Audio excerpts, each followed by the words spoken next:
Raymond M. Binkowski is not a physician or registered dietitian. The contents of this should not be taken as medical advice.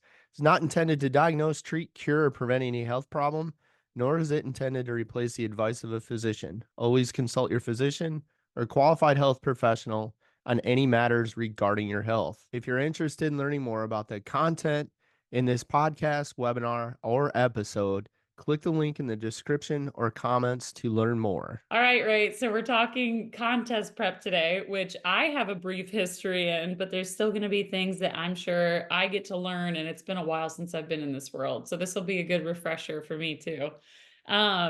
So I thought it would be great if you just start off by Give give everyone a brief synopsis of what the bodybuilding world is today, how you can compete. I want you to break down the different categories, what that looks like. Does everyone look like Arnold Schwarzenegger, or are there different categories? Kind of give us a modern look at what's available today. So bodybuilding would be physique contest, and there today it's no longer just bodybuilding, and categories are split typically by gender. And on the women's side, we would have women's bikini, women's figure, women's physique, women's wellness. And then on the men's side, we would have men's bodybuilding, men's physique, and men's classic physique. The next piece, and I'll explain a little bit about what each of those categories are. The next piece is drug free or not drug free. And the overwhelming majority of images, what people will think of, like when you said bodybuilding, like what most people listening are watching this, what comes to mind is probably from the drug side of the sport.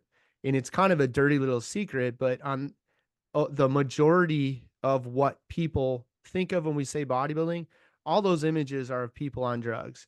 And that side of the sport they don't publicize that. Obviously, they don't say, hey, all the athletes that do this are on drugs. It's just something that they kind of gloss over. It just doesn't come up. Um, on the drug free side of the sport, which there is, like I have been in OCB, which is an organization promoter since 2005. And to date, I've promoted between 35 and 40 contests.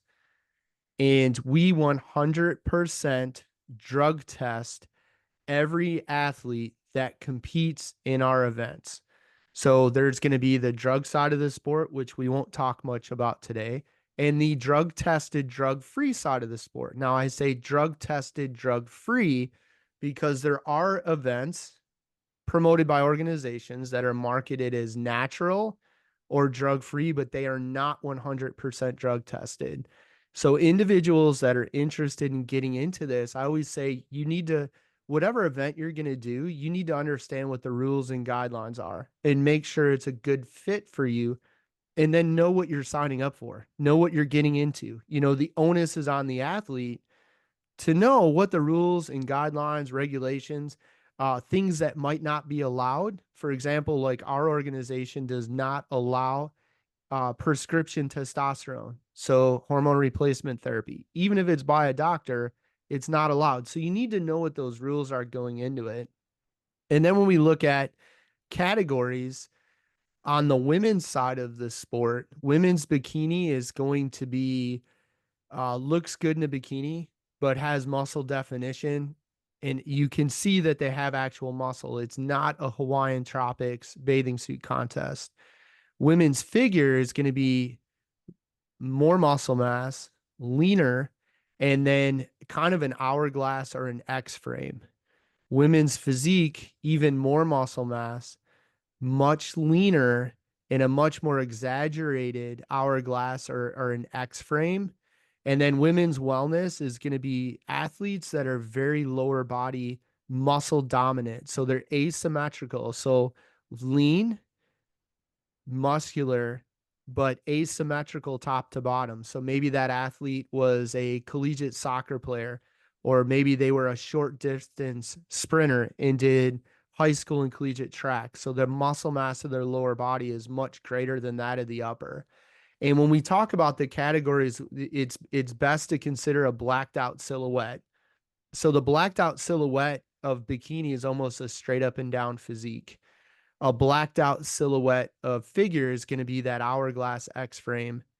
A blacked out silhouette women's physique is going to be a much larger X frame. And what I mean by that is a much larger drop from upper back shoulder width to waist, and then much larger increase to at the thighs. So much more muscle mass. And then wellness, I always explain wellness, it's kind of like a stick on an inverted V. So asymmetrical top to bottom, much larger lower body. Now with wellness, we're not talking fat.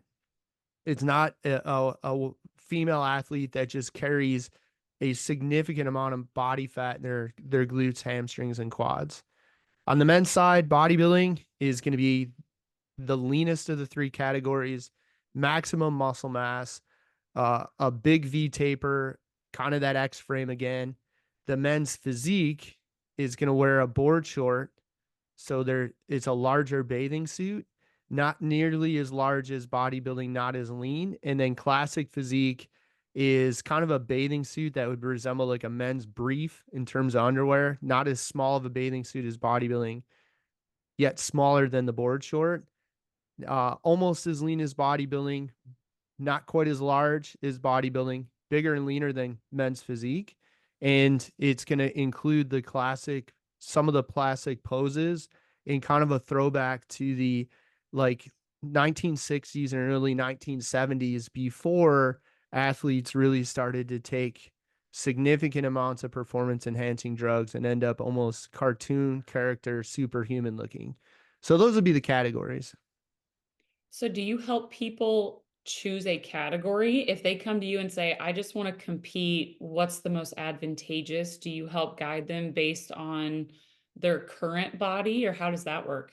Absolutely. So, kind of like all things in life, it's better to play to your strengths and become great at things you're already good at than strive to be almost average at things you're not good at. So, we would look at the individuals, again, we black out their silhouette and say, which one of these pictures do you look like? Do you have, like, if you're a female, do you have an X frame? Okay, you do. Well, how big are you? Like, how wide are your shoulders? How tiny does your waist look? And then it would be a conversation of, would the right fit be figure, or would the right fit be women's physique?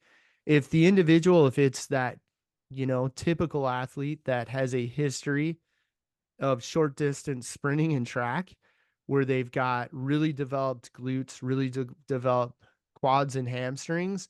They're not fat in their lower body. It's just they have much more muscle mass from the waist down than they do the waist up. They still got muscle mass in the upper body. It's just asymmetrical. We're probably going to start leaning toward that women's wellness. But yes, it's a conversation we absolutely have. And it usually, revolves around what's the genetic predisposition, and then let's play to those strains. Mhm. So, give me an example of some of the current clients that you do work with. Like, what ages?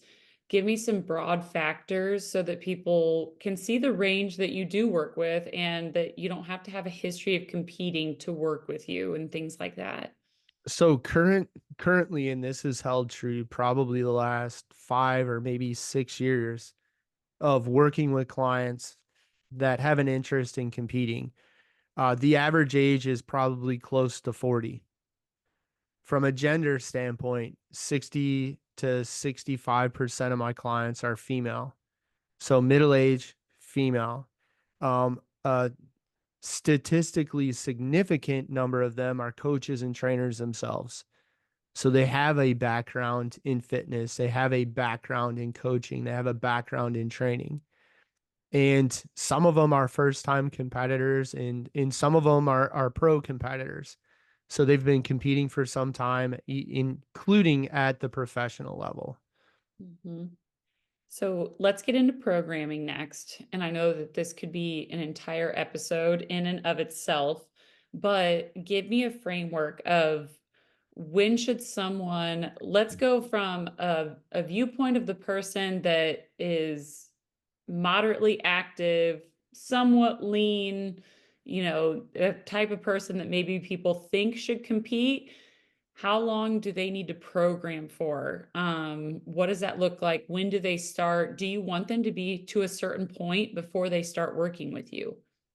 Yeah, so great, all great questions. From experience, and we saw this in our commercial gym. So I owned a large commercial gym and training center for a long time. We saw that one-on-one personal training clients over 3 months made great progress and often started to build a habit. But what we also saw was clients that continued didn't just do personal training for 3 months. Those that did 5 or 6 months, not only did they continue to make great progress, but they started to cement that habit in a lifestyle over the last, I don't know how many years, asking competitors at the two contests I promote every year that have placed top three, top five, how long did you spend getting ready? The average amount of time is about 20 weeks. So, once again, that 5 months, just like we saw in our commercial gym, that 5 months comes up. So, for most people, it's going to be a 5 month, 20 week timetable to get ready. Now, even before that, people, when they start looking for an event or a contest, especially if you're brand new, I encourage them to look at the calendar, look at a contest schedule, and find a contest that is within a car ride of where they live.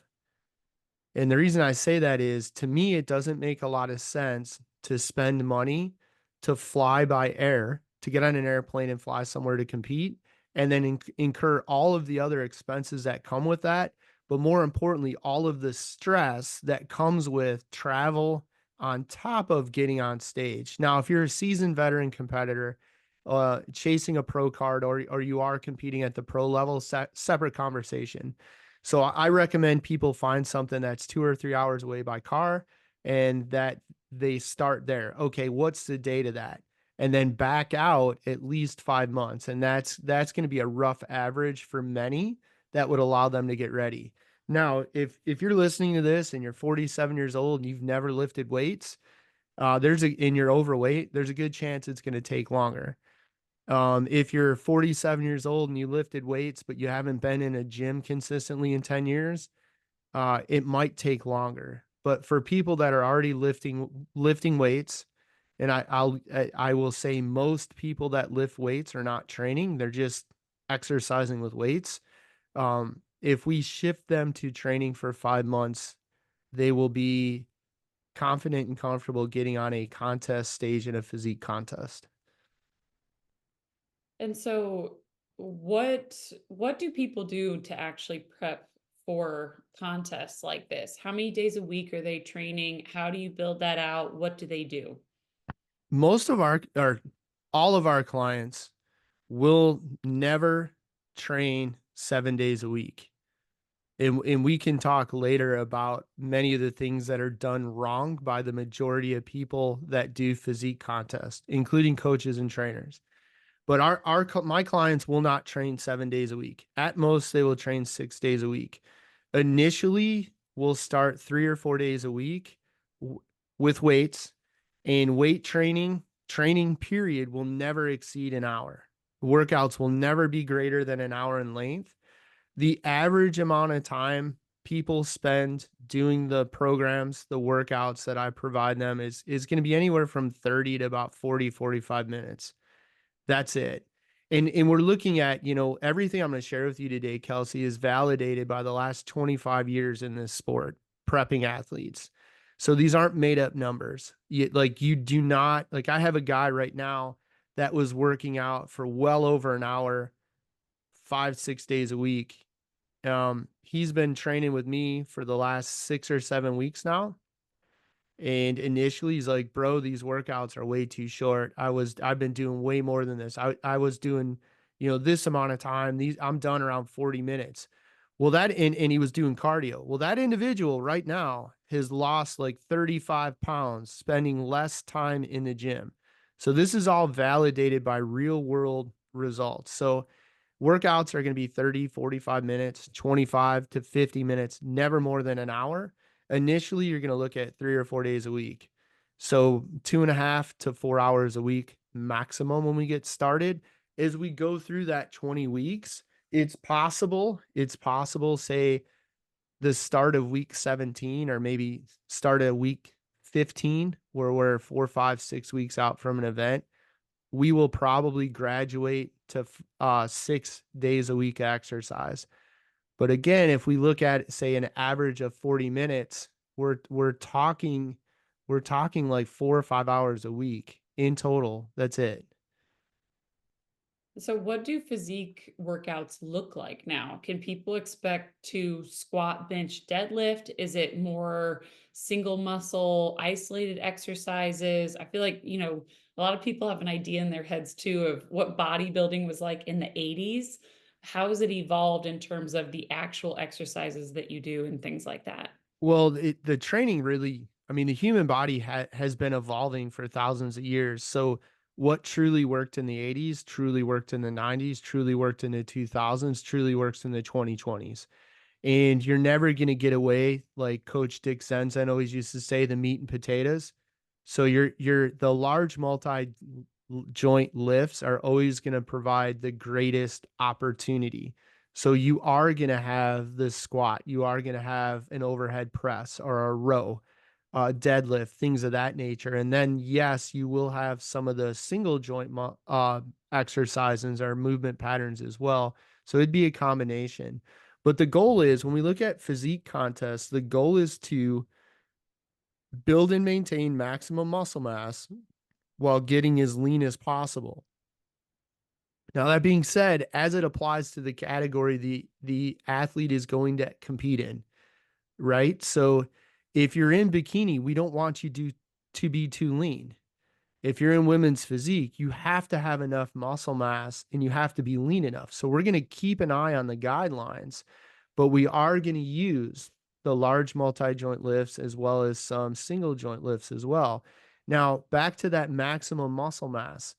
We are going to favor things where we can use maximum weight because then we can build and maintain maximum muscle mass. What does that mean, or how does that play out from a training standpoint? Take the triceps, for example, a dumbbell tricep kickback, where a female competitor might struggle with a 30-pound dumbbell. We're probably going to favor most of the time a tricep exercise like a closed grip bench press or maybe a V bar or rope cable extension for the triceps, whereas she can train with much more weight. Or, I have a client out in California that hasn't deadlifted in some time. And we had this conversation a week ago. With the barbell deadlift, you're going to be able to train with more weight than you would be on almost every other back exercise. So deadlifting 405 versus a lat pull down with all the weight on the cable column stack, which is going to be around 300 pounds, or a lat pull down with all of the 45-pound plates you can fit on the weight pins where you load the machine, which you might on some machines get to about 400, but you're going to be able to expose the muscles you're training to much more weight over time with something like the barbell deadlift than you will a seated row on a cable machine or a machine or a lat pull down or even a barbell row or a dumbbell row. Mhm. So, you've talked a lot about weightlifting. What about cardio? So cardio is a tool for fat loss, but it's not a tool that must be used. It has its time and place, and it's something that will get used if and only if it's needed. And the reason for that is the more cardio you do, the better shape you get in and the less calories you burn. And how does that work? The human body is built to survive. So the more you expose it to the same task, the more efficient the body's going to get at executing that task. And Mhm. that's what we call, getting in better shape. That's why, like, if anybody that's ever gone to a gym and run on a treadmill, anybody that's run outside, the first time you did it, you might be really short of breath. It's challenging. You're sweating. You might be dizzy. You might be nauseous. You might even throw up. If you stick with it over time, pretty soon you're like, man, I've been running for an hour and I don't even feel like I've done anything and I'm not short of breath. That's because you're getting in better shape. And as you get in better shape, you burn less calories. And we actually, if we put a heart rate monitor on somebody, preferably one with a chest strap worn on the xiphoid process, not the wristwatch devices. Some of them are terribly inaccurate. But if we measure heart rate, you'll see that. Case in point, I weightlifted this morning for about 40 minutes and I burned less than 100 calories according to my chest strap xiphoid process placed heart rate monitor. So, and that's because that workout is from a cardiovascular standpoint, a caloric expenditure standpoint. I'm in good enough shape that the workout's easy. And so, how many of your current physique or bodybuilding competitors are doing cardio right now? Or how many do you encourage to do cardio? So, everything that we do is driven by the individual's data. How do they look? How do they feel? How are their workouts going? What's the number on the scale? And then, taking all of that into account. So if an individual, again, we have that date on the calendar, we found an event 2 to 3 hour car ride away. We backed up 5 months, 20 weeks or more. And let's say we're approaching that date on the calendar. We're 4 or 5 weeks out, or maybe we're 8 weeks out. We're not lean enough. We may look at introducing some cardio as a way to increase our caloric deficit. But typically, we won't look at that until we've really exhausted creating a caloric deficit by reducing total calories. Okay. So I think that a lot of people that end up seeking out a coach like yourself or a professional to help them, they start to struggle with progression and how do they progress the human body in the right way and get the results that they're wanting? How do you progress someone? How do you help them continue to evolve over time? Again, we're going to look at those data points. What do they weigh? My clients weigh themselves one day a week, same day a week, same time of day, same scale. It's got to be scientific. Like we are using science to drive products, not a guess, not an opinion piece, not some random change it to change it. And as such, they update their weight so it's apples to apples. Same day of the week, same time of day, same scale. They update their photos every 2 weeks. Every 2 weeks, they hop on a Zoom meeting or a phone call and they share what's working and what's not working. They log their food, they log their workouts. So we'll look at that and we'll look at that timetable. And if they are not making progress towards the goal, that date on the calendar, then we need to make an adjustment. And what we adjust is going to depend on the individual. So give me an example of a time that you've had to bump someone's intensity recently, and how did you do that? Okay, sure. So, today I reprogrammed somebody's workouts, and one of the things that I did was instead of just doing a regular rep cadence or rep tempo, we're using a 4 second negative. So they're going to raise the weight. That's the positive or concentric phase. And then when they lower it, the eccentric phase, they're doing it for a 4 count. So we're increasing the time under tension and we're doing that in a way that it's going to increase the intensity. And we are doing it on an exercise, the barbell hip thruster, that we're using because their opportunity to get better and improve their physique is in their glutes. So they need bigger glutes. So, new exercise, we're driving intensity by using that slower negative rep speed for a 4 count. Okay, perfect. So, last thing about programming, then, I would be really curious to hear either some of the most common issues that you see and have to fix with programming, or even mistakes that people are making, either from another coach or from trying to do it themselves. What's the biggest thing that you're constantly having to correct or adjust when people Yeah. come to you? Uh, awesome. So, it's basic science and it's what we do in almost all areas of life that somehow, when it comes to physique training, we forget, we neglect, we ignore. And quite simply, that which is measured can be improved. So right out of the gate, most people are just working out with weights. They are not training. They're doing some made up BS, random, this week we do this, tomorrow that, and there's no record, there's no measurement. So Mhm. a lot of my clients, we use a double progressive as a way to drive intensity in a way from one workout to the next, that not only are they now training with weights, but they know when they do that workout next time, they will know in black and white that they are indeed better because what we measured has improved. So that's the biggest thing. The overwhelming majority of people just go around. Like when I look at social media, I look at Instagram, I don't do TikTok, I look at Facebook, and I see the utter and complete made up BS exercises athletes are doing, competitors are doing, clients are doing with their coaches.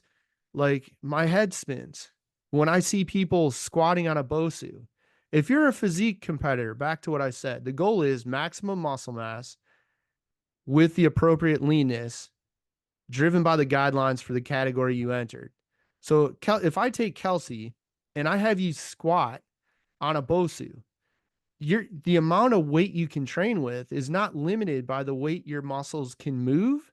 It's limited by how much weight you can hang on to and balance on the BOSU. It's limited. Like if you were a large 220-pound adult male competitor that's not new to lifting weights, there's no way under the sun that that individual who can squat and train with over 500 pounds in the barbell back squat, he's not barbell back squatting 500 plus pounds on an inverted BOSU.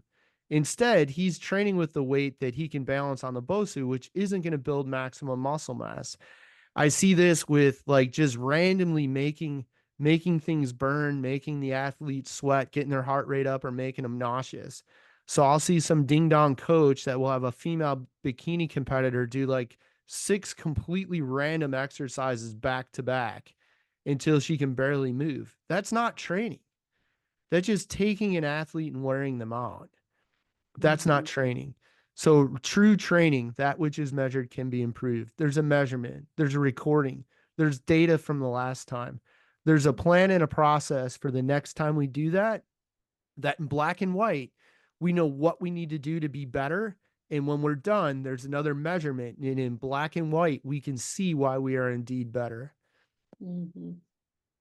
So the next thing we're going to get into is the diet portion, which again, this Oh could be a boy. whole nother episode and it probably should be. So we'll try to stay, surface level for now, but I'm intrigued by this because I think whenever people have heard or, Jeff tells them that I used to do figure, usually the number one thing that they say is, I'd love to do that, but I could never diet like that. So I think it's this monster for people, and at least they respect it, but it's a monster. Um, Give me an idea of your philosophy surrounding dieting.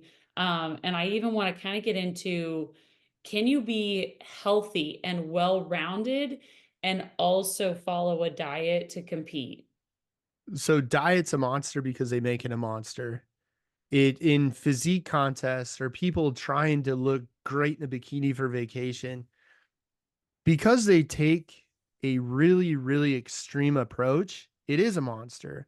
And Mhm. because, like in our previous podcast, it comes down to sustainability. That's why these people get on stage and they look great and they look like a bag of garbage a couple months later because they took such an absurd, extreme approach.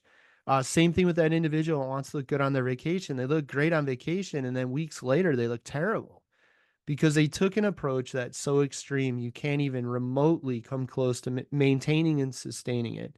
So that's why it's a monster. And the reality of it is, it does not have to be a monster. They make it that way. And misery loves company. So once you get a group of people with that button that says, I'm miserable because I'm dieting for a show, everybody wants to get that button. And then everybody wants to compare notes on who is the most miserable. It doesn't have to be that way. And by the way, a lot of the folks that feel that that's the way it is, they've been doing this for a couple years.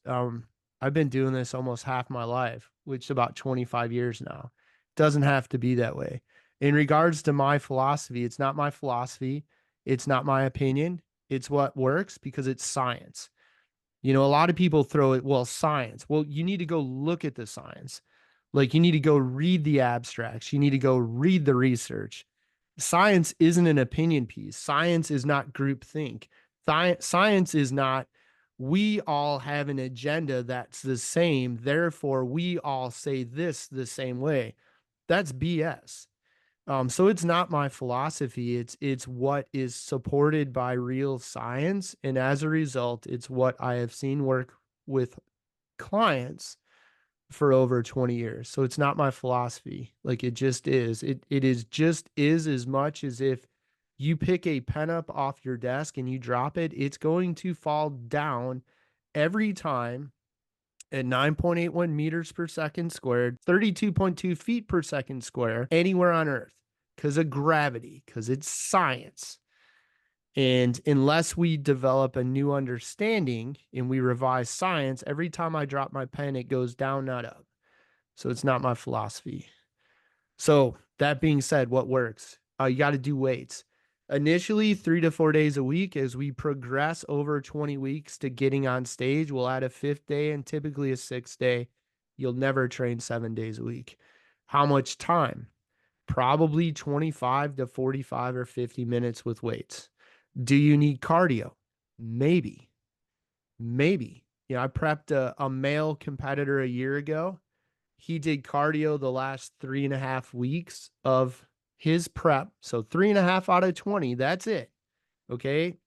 And he did it for 20 minutes, 3 days a week, 3.5 weeks. That was all. So cardio, yes, if and only if it's needed. Food. Protein is almost always going to average around 1 gram per total pound body weight. So if you weigh 200 pounds, 200 grams. As calories go down, or as a caloric deficit increases, and we do that by eating less and moving more, and that's where cardio would be a tool for caloric deficit. But as that deficit increases, sometimes demands for protein can and will go up. So we're never really going to go much below 1 gram per pound body weight, but we can over 20 weeks see that number increase. Dietary fat is almost always, depending on the size of the individual and sometimes the foods they prefer to eat, it's going to be somewhere between like 40 to 55 or 60 grams per day. The balance of the calories will come from carbohydrates. So And go ahead. that's where we end up starting. Sometimes an individual, like I had a female, owns their own training and coaching business. Again, they end up being around 40, and many of them are coaches and trainers. She owned her own training business, and she really didn't like, as an example, chicken breast. So her fat calories, or percent of calories from fat, her fat grams were a little higher than they would be for another bikini competitor, simply because she preferred to eat chicken legs and chicken thighs over chicken breast. So we might move the fat grams, and as a result percent of calories from fat up to accommodate the foods the individual likes. And then in all cases, the balance of calories come from carbohydrates. Mhm. And so, how many of your clients end up having to restrict calories, or for how long the time? Or is it more about reworking it to where they actually end up eating more, but of different things? Or how does that break down? So there you are going to create, usually there's going to be a caloric deficit created over time, and that deficit will increase. And we're going to look at, depending on the size of the individual, again, we're going to look at multiple data points, but just looking at body weight, we're going to be looking for like a half pound to a pound decline on this scale on almost a weekly basis. And if we're not seeing that, something needs to be adjusted. So again, we don't just randomly make a change at this time, or I just like, hey, we're going to do this now. We're going to be using the individual's data to make that change. Now, like I have a female client. She's a coach, she's out on the East Coast. She's lost 95 pounds. Now, not all of the 95 with me, but in the last 3 months, she's made major progress, significant weight loss. The first thing I did was eliminate the cardio she did, reduce the amount of time she was exercising. We just increased her calories, and we're probably going to see the scale go down further.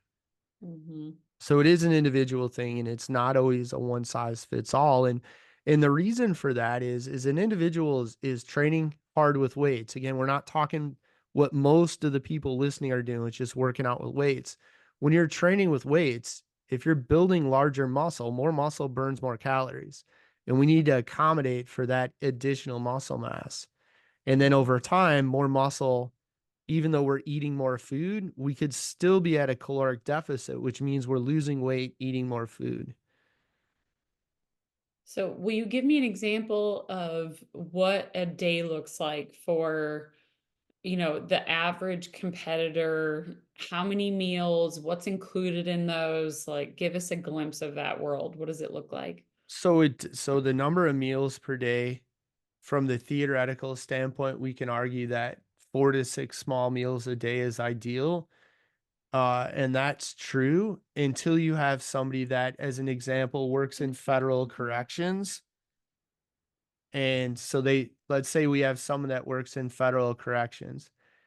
They are not allowed to bring much more than what would fit in a small soap dish, clear plastic container into work every day. And let's say they work 12-hour shifts.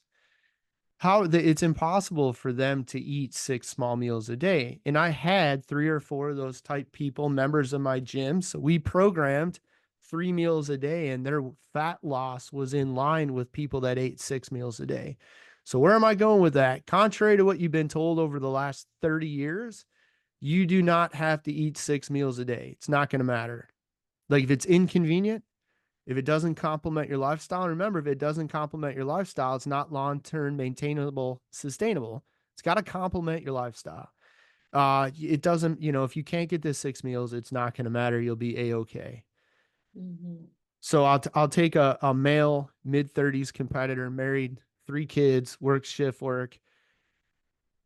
December 17th, he was 168 and a half pounds. Today is 171.4. Again, that's just one data point in conversation with that client, looking at his photos, looking at his workouts. We've actually increased his calories as of this morning by 400 calories per day. So he went from 2,900 to 3,300 calories, went from 420 grams of carbs to 490 grams of carbs, 60 grams of fat, and we bumped his protein up by 30 grams. And I suspect he's going to gain lean muscle mass. We are going to see the scale go up, but we're probably going to see him get leaner. So that's one example. Now, the cool thing is how he hits those 4 food targets is up to him. It really doesn't matter what food you eat. It's whether or not you hit, and I teach my clients to look at it as 4 targets. It's whether or not you hit those 4 targets. So here's another one. Mid 50s, female, West Coast, Northern California, so north of where you are.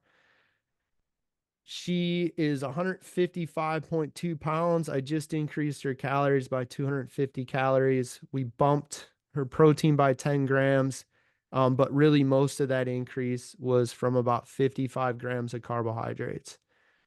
Mm. Very cool. And again, same deal. Whether she eats 6 meals, 4 meals, or 3 meals is up to her. What I teach is look at your calories, carbs, protein, and fat for 24 hours. If it happens in 2 meals and a snack, fantastic. If it happens with traditional breakfast, lunch, dinner, and 2 or 3 snacks, that's awesome. And then, enjoy the food you like, but make it fit within those 4 targets. And then if you're like, hey, I can't get my protein without going over on my fat. And I encourage all my clients to ask all the questions they want. And then that often leads to discussion like it did with Gina, where she's like, I don't like chicken breasts. Like, I like chicken wings and chicken thighs. Well, that's Mhm. why she was struggling to hit the protein target, not go over on fat, is her preferred protein foods were higher in fat. So we just made an adjustment. Life goes on. Mhm. So, how long does a competitor typically need to be on a pretty solid eating program with you? The average is 5 months. I mean, it's going to be 5 months. So, the other thing that I'm curious to hear is, I feel like especially anytime that you talk about competing, you always hear about cheat days, and everybody talks about their cheat days. Do you believe in cheat days? What do you encourage people to do? How does that work? So here's the problem with having a cheat day. Like most people will pin a quote unquote cheat day to a day of the week, right? And let's say that your cheat day is Saturday. And let's say that your husband is a strength and conditioning coach for a large university and there's a bowl game on a Thursday and you're going to go. Wouldn't it be nice to have the normal food that would be at a bowl football games and at a stadium and not have to say, damn it, if only the game was on Saturday, my cheat day, then I could eat? Mhm. That's the problem with cheat days. Additionally, I'm going to take this client. He actually owns a couple gyms in the Midwest. He's been working with me for a month and a half. When he started, he was 194 pounds and he was eating less than 2,000 calories. On day one with me, he was 194 pounds and I increased his calories to 2,300. Now, I'm going to fast forward. We're like 6, 7 weeks later. He is 193 pounds and he's eating 2,700 calories. So he's now eating over 700 calories more than he was when he started with me. And he's somebody that's in the industry. This is how he makes his living. He owns a brick and mortar training gym, right? So he's eating over 700 calories a day more. I mean, that's half of a frozen pizza. So when you look at cheat days and you look at the fact that I don't tell you you must eat only this, if you're eating enough total calories, you have the flexibility to eat the foods you enjoy and you don't need to have the proverbial cheat day. Here's another example, male, mid 50s, 168 pounds. In December, he was 168 point. So I guess I should say a month ago, he was 168.2, eating 3,600 calories. A week ago, he was 168.8. I increased his calories to 3,900. At 3,900 calories a day, and he reached out and he said, "Hey, man, can I have pizza?" I'm like, "Dude, you can eat whatever you want." And by the way, at 3,900 calories, you can have like an entire large cheese pizza and still have like 2,000 calories left for the day. So the cheat meals, I don't think you need to have a cheat meal or a cheat day. The problem, if we call it a day, what happens when your birthday's on Wednesday, your cheat day is Saturday? What happens when the retirement party is Tuesday night and your cheat day is Sunday? What happened when your anniversary? What happened when your kid's birthday is, right? What happens when your kids graduate? So that's the issue with calling that one day the day, because life's going to happen on the other days. And really, if we're doing things correctly, you're going to be eating more food, staying leaner, getting leaner. And at some point, you're going to have enough food that you consume every day that you don't need to have a cheat day. You can eat whatever you want and it fits. So I think the other big thing that works in with diet is hydration. And that's another thing that, people will ask, how soon did you cut water, all of that good stuff. And it can also scare some people. So how do you manage hydration during a training cycle and then leading up to the show, the night before, the day of? How do you handle that? For drug free athletes that are not taking hormones, typical, we'll say steroids, right? That's what most people are going to recognize it as. If you're not taking drugs that cause water retention, you don't need to do things to get rid of the water. And by the way, if you're taking drugs that cause the water retention, you're going to take another drug to get rid of the water. For drug free athletes that compete, we don't mess with water at all. Nothing. Nothing. Today, we do not manipulate water. It's stupid. Why? Muscle's 79% water. 79% water. Now, just because every coach says you have to do it doesn't mean it's right. That goes back to that group think. Because everybody is saying it doesn't mean it's right. Yes, there can be a window in 12 to 36 hours where if you manipulate waters, the athlete looks better competing on stage. The problem is we don't know when in 12 to 36 hours that might happen. And what happens after that moment of looking better is you rebound and you hold water. How do I know this? Because I've made every mistake under the sun. I competed one Saturday, and then Tuesday morning I was 30 some pounds heavier and I couldn't get my feet in my leather dress shoes. So we don't mess with water. Muscle 79% water, physique contests are muscle contests. We want the biggest muscles appropriate for the category we entered. We don't mess with water. The other thing is when you cut water, what else happens? One, you can rebound and look worse. And that does happen.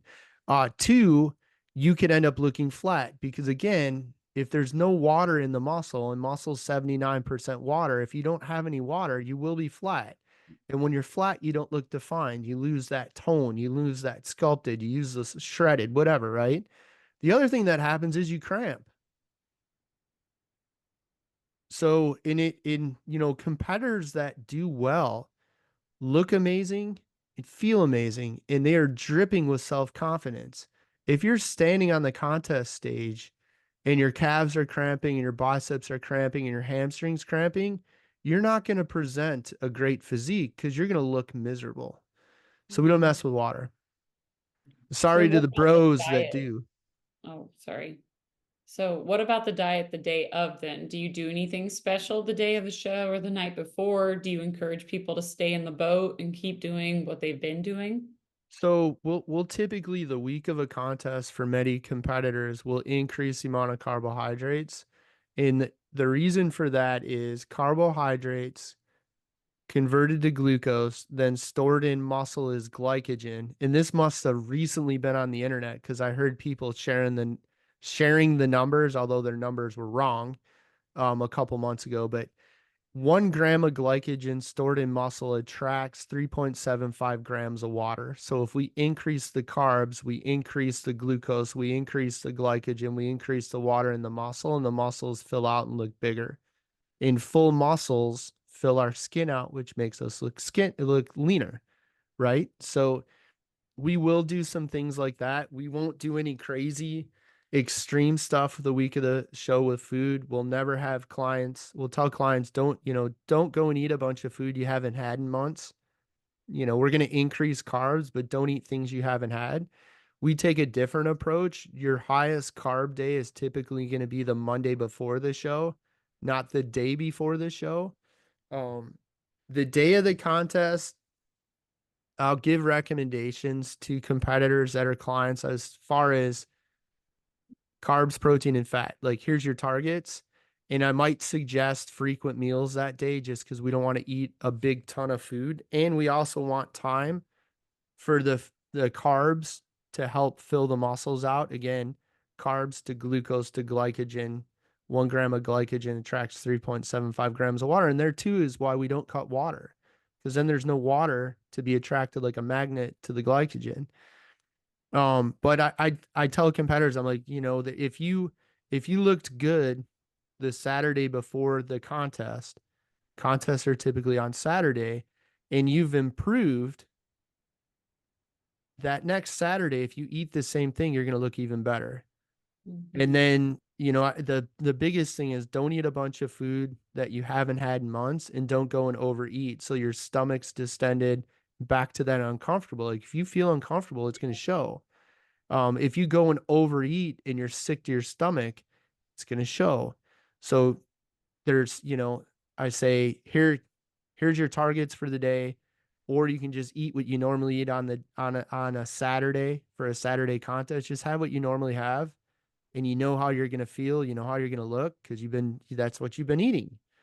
Or if you want to have some foods that you don't normally eat, that's fine. Just don't overdo it because you don't want to have your stomach distended or be sick to your stomach or feel bloated, feel like you do on Thanksgiving. In personally for me, back when I was competing, when there the events, if I did an event that had prejudging in the morning and finals at night, in our events in the OCB, we don't do that stupid stuff. We run the event straight through. So there's no big midday gap. Um, when I would have a big midday gap, I'd go to a local bar and grill. I'd get a half-pound burger, a basket of fries, and I'd drink few bottles of beer. And it wouldn't matter. Like one, the judging was already done. Two, I wouldn't overeat to where I was sick. And three, I didn't look worse when I went back out on stage. Mhm. So then same thing that we talked about with programming. What's the biggest red flag that people bring to you that have maybe been working with someone else when it comes to diet? Oh yeah. Asparagus and tilapia. I literally had at the last event I promoted groups of competitors that were at check-in waiting to be drug tested or spray tan, different parts of the country, coaches that did not each know each other. They were all being told the same thing: eat some type of white fish, preferably tilapia, and green beans or asparagus. And why And is it that? their coaches probably don't know, and they certainly didn't know because I asked some of them, and I was like, "Y'all realize this? Like, you people aren't even from the same areas. Like, you don't even know each other, and you guys are on the same contest meal plan. Like, that doesn't raise an eyebrow." Um, the reason it whitefish, so tilapia, orange roughy, whiting, cod fillets or whatever it might be, it's all protein. So 4 ounces is 100 calories, 25 grams of protein. So it's high protein with nothing else. It's low calorie. And same thing with the green beans and asparagus. And that's totally fine. If you enjoy those foods, have them. That's great. That's wonderful. But if Mm, you don't like tilapia and you don't like asparagus, or maybe you're just tired of asparagus or green beans, you can certainly have other foods. And mhm, again, back to science, and that's why like this isn't my philosophy. It's not my opinion. It's science. A calorie is a unit of energy. Nothing more, nothing less. 100 calories from tilapia is the same as 100 calories from beef or from chicken or from turkey or from eggs or from tofu. 100 calories is 100 calories, period. Now, what makes up that 100 calories? Some of those foods will have fat. Your animal proteins will not have carbohydrates, they'll be fat and protein. Your chicken thighs are going to have more fat than the tilapia, which has zero. The volume of food you can eat from, say, chicken thighs versus tilapia, you're going to be able to eat a larger piece of fish if it's tilapia and have it be 100 calories than you would the chicken thighs. But beyond that, a calorie is a calorie, period. It's just the way it is, folks. Again, if you drop your pen, it goes to the floor. It will not go to the ceiling, no matter what Johnny Jim Rat tells you. yeah. So talk to me more about posing. Do you help people with that? What role does that play in someone's success, and how do you assist them in the process? So physique contests are physique contests. They're not posing contests. There's some folks, typically posing coaches, that will have a competitor believe that they didn't do well the last time because of their posing. It's a physique contest first and foremost. So that's what's getting scored. Now you need to be able to present that. So you do need to understand what the poses are, and you shouldn't be shaking and feeling uncomfortable. Again, you need to feel like $1 million on stage. You have to have amazing stage presence. And the only way to do that is to be confident and feel good about how you look. And if you have not practiced the poses you might have to do and you show up show day, well, are you going to feel very confident? The answer is no. So, what is that going to do to your stage presence? Well, it's going to compromise it. So, competitors should start practicing. And again, back to read the guidelines, know what's required, know what poses are for your category, and start practicing them sometime near when you start your actual prep. And then, if you get to, say, 7 to 10 days out from the contest, and you can hold each of your poses for 2 minutes and go through each of them back to back, you'll be more than ready to get on stage without shaking, without holding your breath, forgetting to breathe and struggling to breathe, without sweating profusely, without cramping, and without looking like you're not confident at all, and without compromising that stage presence. Mhm. And are you judged for other things like female competitors? There's obviously some of them that look like they could also step on stage and be in a beauty contest, their hair, the makeup, the earrings. Are you being judged for that, or that's just part of it? Well, there, like, if you look at the guidelines, again, back to reading the organization's guidelines, does it say your earrings can, contribute to your scoring? Probably not for any organization. Does it say your hair? Probably not. But that being said, all of these things play into that self-esteem, that self-confidence, that overall stage presence. Mhm. So if you're gonna like I had a competitor ask me this yesterday, what about hair extensions? Well, if having hair extensions is gonna make you feel like $1,000,000, then it's probably something you should consider. Now, are the judges gonna score your hair extensions? No. Will the judges even know that you have hair extensions? Probably not. Mhm. And so why the spray tan? The spray tan and the reason the competitors are tan is, you're on stage and the stage lighting is intense. So if you're fair complected, that, thousands of lumens of bright light is going to wash out your definition. So the darker your complexion, the more definition you're going to see. And then what makes you so shiny? Is that sweat on stage Oil. or No, what do they it's use? typically oil. And again, Mhm. the oil is going to under bright lights, it's going to allow more definition to be seen. And if you and we'll do this with competitors, we'll do this with clients, I'll do this in webinars and seminars.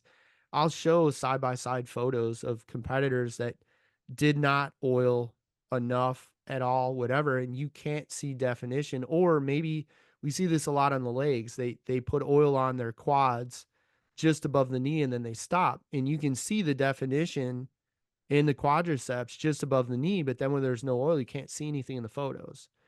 So Mhm. a lot of it is just so that the muscle mass and the definition is going to be visible under the bright stage lights. And Okay. anybody that's done any theater work or any television or video production, been on camera, like there's the makeup and things like that that is done is is needed and it's appropriate. Case in point, years ago, I was on NBC and I went up to the local NBC affiliate to the studio to be on TV. And I was met with the host of the program I was going to be on met me at the door, literally met me at the door to let me in. And she walked up and I'm like, this woman looks like a damn clown. Like her makeup, her foundation looked like pancake batter, and the makeup, like, it was like Van Gogh's Starry Night, or a Van Gogh oil, really thick. And I was like, oh my God, like she looks hideous.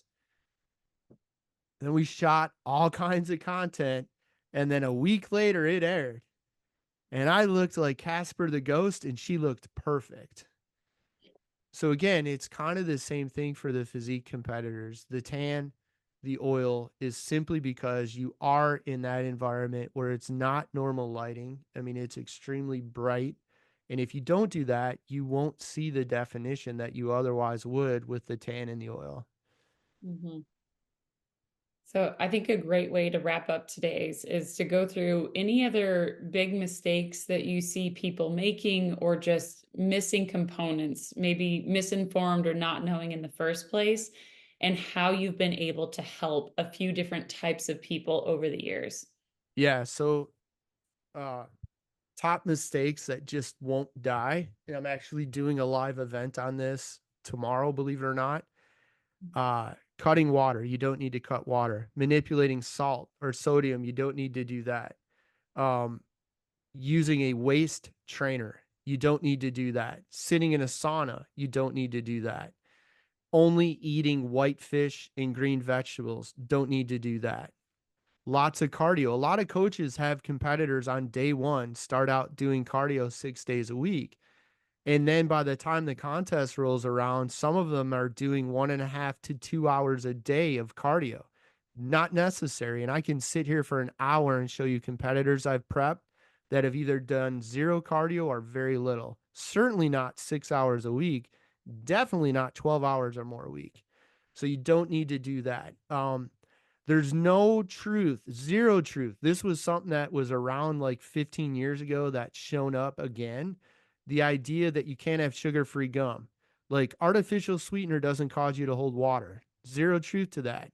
If your coach says it does, I'd love to hop on a Zoom and have a conversation with your coach, and I'd love her to show me the data. Good luck. And opinion pieces on Google's not data.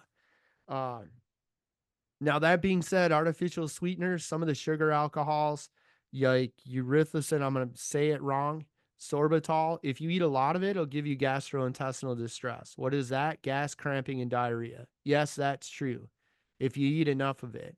But there's no reason to avoid sugar-free gum. There's no reason to avoid calorie-free energy drinks. I can promise you, every time I competed, I probably had 1 to 2 calorie-free energy drinks every day going right into the show.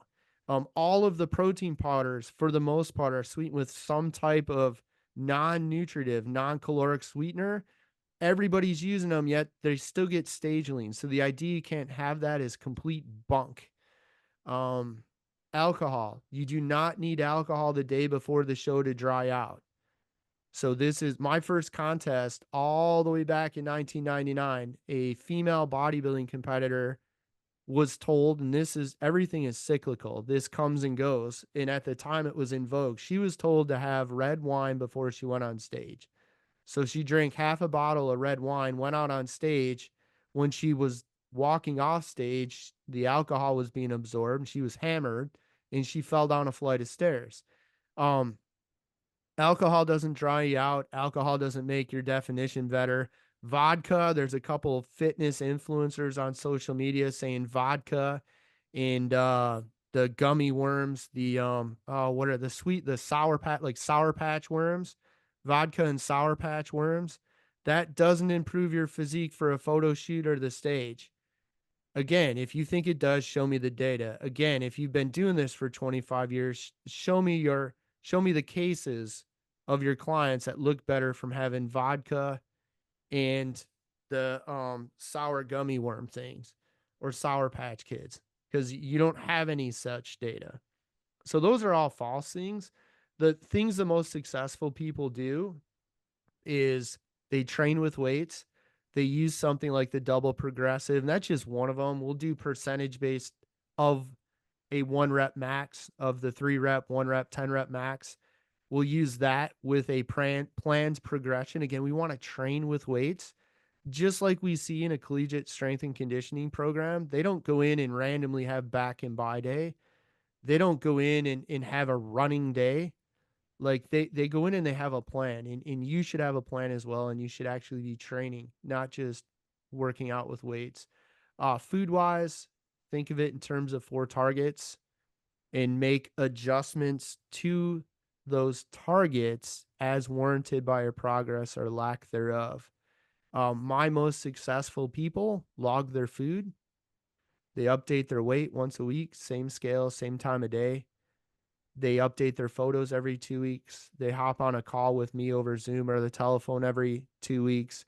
They ask questions and they log their workouts. The people that do that crush it. I just had another competitor win another pro card a couple months ago.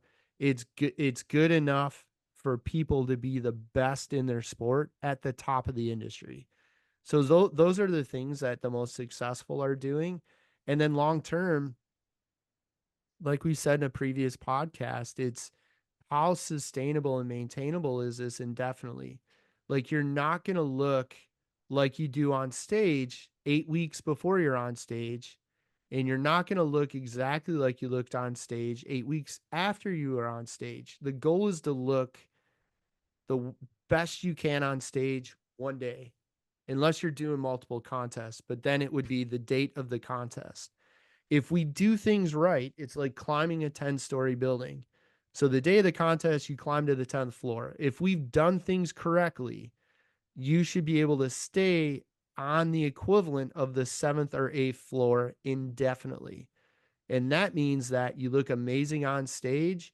You won't be quite as lean long term, but you'll be awfully damn close. You'll look amazing in a bathing suit wherever you go at any time. And if we continue to work together, we're going to get your calories up to where you have enough room to have that entire large cheese pizza and have another 1,500 to 2,000 calories that day to enjoy. And the best part is, when you can do that, you don't need a cheat day. Every day can be a cheat day. It's up to you and what food you enjoy. Yeah. I think it's worth noting that one thing that I think, and we've talked about this a lot, that it's so important to become an expert in something. And I do think that you are an expert in this. And something that I hope people can look forward to in working with you is that you make this safe, you make it comfortable, and everything that you do, you have an answer for why. And I think that after spending a lot of time in the industry and even after having someone else that was a phenomenal fitness professional, she was extremely lean, she had competed before, she tried to help me with my first show. And why wouldn't I believe her? Why wouldn't I trust what she was telling me and things like that? But to have experienced that world and then working with you, I just think that it's so cool that you found a path where you're not just going along with things that you've read about or things that somebody told you once or somebody that helped you when you were younger and still getting into things, but you've really pushed for information, data points, the science behind it, because I think that there's a lot of people that have only heard the other side of competing, and it does seem scary. It does create a lot of monsters, and you start to question if it's healthy for you and things like that. And you've done things a different way, which I think is phenomenal. But I do think it would be cool for people to hear what it looks like when they work with you. How many phone calls do they get? Are you going over Zoom? Are they sending you pictures? What can they expect when they hire you? Everything they need to be successful and bring their best to stage. So what does that mean? I explain it, and I've stolen this from many other people. It's not my statement, but you can either drink from the water fountain or the fire hose. It's up to you. So my clients get my cell phone number. They have my email address. They can two-way message me in my app. So they can call, they can text, they can email or message me in the app. There are no bad questions. Like I had a female client hire me yesterday, and we're scheduled to chat tomorrow. And I told her yesterday, I said, if you have questions before we actually hop on our next Zoom, don't save them. Call, text, email, or message. Don't wait. Don't sit on the questions. There's no bad questions. And selfishly, the more questions clients ask me, the better prepared I am to answer the next person. So that it allows me to look like I'm really knowledgeable in the space, which I am. But the way to become an expert is to learn more, and we learn more by asking more. So the more I get asked, if I don't know the answer, I'm going to go find it out. And if I don't know the answer, I'm going to find it out. And the next time I get asked, I'm going to know that answer. So I'm going to look better in their eyes, and I'm going to be better able to serve them. So they got unlimited access to me. Their virtual posing over Zoom, we'll do that as often as we need to. Every week they update their weight, like I've already stated ad nauseum. Every 2 weeks they update their pictures, front, side, and back. Every 2 weeks I like to hop on a Zoom call or a telephone call, whatever they prefer, and just it could be a 3 minute call. Everything's going great. Thanks. Bye. Right. But I've found that having those conversations, I get oh, yeah, I meant to ask. Or, hey, I forgot, but what about this? Monday when I was at the gym, this happened. What do you know about this? So that every 2 weeks, I'd like to have them on my calendar, and we Zoom or we talk. Every week they get feedback from me. So I can see your food on one screen of my computer for 30 days. I can see your calories, carbs, protein, and fat. So they'll get feedback on that. I see their weight. I see their photos. I see their workouts. I see their progression. I see whether or not they're moving forward or if they're using the same weight and just being lazy. So every week they get that feedback. We'll chat suits. We'll chat hair removal. We'll chat tanning. We'll chat oil.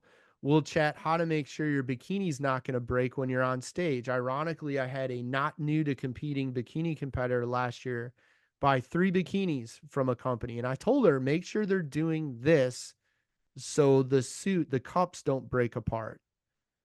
And the owner of the company assured her it wasn't necessary. Well, guess what? 2 of the 3 suits broke. Fortunately, they broke when she was at home working on posing and not when she was on stage, but we cover that. We cover what to do the week of the contest. We cover what to do the day of the contest. all of those things are part of what we do. And again, what do they get? Everything they need to bring their absolute best to stage. And it's their choice. You can drink from the fountain or the fire hose. I've done this for a long time. I've been fortunate enough to work with a lot of people. It's rare that somebody has an issue I haven't already seen before. You know, I had two pro competitors this last year, female, approximately 50 years of age, that are somewhere within the menopause journey.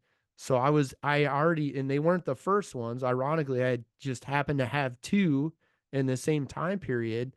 Like, here's how this goes, and here's what we need to do, and here's the best case scenario to manage this. But here is why things don't seem to make sense. Hormones. How do I know the hormones? This is happening. Mhm. But yeah, the goal is to kind of be what I didn't have when I started because I didn't know anything about this. Yeah. Nothing wrong with self-taught, is there? No, if you make enough mistakes Mhm. and you start to learn what works. And that's, tying this back, this industry is interesting. There's a lot of people that will compete once or twice and then they're coaching and they might coach for, well, the average I can tell you because I consult for the fitness world, the average is about 20 months and then they're on to something else. Mhm. I started a corporation to do this almost 25 years ago. And if I wasn't okay at doing it, I wouldn't still be in business. The other thing is there's a lot of folks that are body beautiful. We'll take the women. It is what it is. If you've forever been a size zero and you've got implants and you've competed a couple times, I'm sure you look what pop culture says is amazing in a bathing suit. Does it mean you can relate to an individual that's been slightly overweight or chubby their entire life? No. Does it mean that not only can you not relate, do you know what the tools are to take them from A to B and to take that fat weight off and build muscle mass and do it in a way that's long-term sustainable and maintainable? Probably not. Definitely. I think that's a huge issue that we're going to continue to battle even with the influences of social media. And it's something that I've had to caution my own students against. Just because somebody looks a certain way doesn't mean that it's someone that you should listen to. So, And even, on the with adult males that are on hormone replacement therapy, oftentimes if they're on hormone replacement therapy and they're a competitor, I can look at them and I can tell you if they're on drugs. The average person will see them lifting weights with their shirt off or in a tank top on social media and they'll be like, the dude's jacked, he knows what he's doing. And I'll look at him and I'll look at what he's doing and say that man's an idiot and he's on hormones. Whether they're doctor prescribed is irrelevant, but he looks that good because he's doing these other things, not because he really knows what he's doing. And even, there's a group on social media and they have a like the group has their exercise guru and the individual has supposedly written a book and all this other stuff. Well, you can go, like, I have an author page on Amazon, like, because I've written 4 books. I have an author page. This individual is nowhere on Amazon, nowhere on Barnes and Noble or any of the other book sites where an author would have a page. And because I'm like, well, this is bizarre. So I went and dug into it. He's mentioned in somebody else's book. Like, the dude's not an author. And again, like, it took me 1 second to see his image. I'm like, the guy's on steroids and probably lots of them. That's why he looks that way. mhm. So Can it's be really hard. challenging though for people coming in from the outside and knowing. And again, even for me, like my story that we just went into, it was a woman that I trusted and I was young and I had an exercise science degree. Like you would think that of all people, maybe I would have caught on to something, but I trusted that woman and I was dead wrong too. So it's very hard to know who to trust and why and how to even ask the right questions to know if you're with the right person too. Yeah. And by what metric, like, what measuring device do you measure that potential coach or trainer that's providing information? and measure them to say, okay, they really know what they know what they're doing, and it's rooted in science and it's of sound, validated in the real world practice, or they're a complete idiot. Like that measuring stick, that Mhm. measuring device does not exist for the average person or a competitor, especially ones that are newer to the physique world. It just doesn't exist. And Yeah. it's further complicated by the fact, like I said, you have a lot of people doing the same thing and nobody knows why. Mhm. So, well, everybody's doing it, so therefore it must be the right way because, well, everybody's doing it. Well, group think and group opinion's not right. That's not science. It's not data. Well, thank you for being someone that forces the point and that relies on science and relies on data. It makes it safe, it makes it fun, it makes it far more comfortable, and I've benefited from it. I was far better off competing with you, and obviously you've had thousands of other people like me too. So thank you for today. Thank you for being good at what you do. Well, thanks, Kelsey. I appreciate it.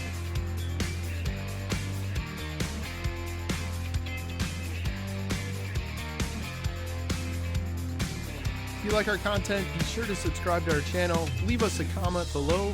Also, be sure to check us out on your favorite podcast provider. See the links in the description below.